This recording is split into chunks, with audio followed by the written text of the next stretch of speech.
মান আমিলা সালিহাম মিন যাকারিন আও উনসা, যেই পুরুষ ভালো কাজ করলো এবং অন্যকে আদেশ দিল, মিন যাকারিন আও উনসা, যেই মহিলা ভালো কাজ করলো এবং ভালো কাজের আদেশ দান করলো, ওই ব্যক্তি হলো আমি আল্লাহ রাব্বুল আলামিনের কাছে সম্মানিত, সুপদপ্রাপ্ত।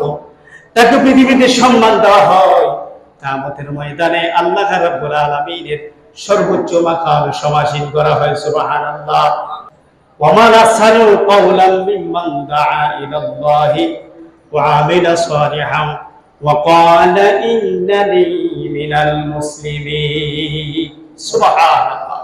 যে ব্যক্তি মানুষের কাছে আল্লাহর ধ্বনি পৌঁছায়া দেয়, রাসূলুল্লাহর আদর্শকে পৌঁছায়া দেয়, এরপরে বলে আয়ে মুসলিম, আমি হলাম মুসলমানদের অন্তর্ভুক্ত, আল্লাহর কাছে আত্মসমর্পণ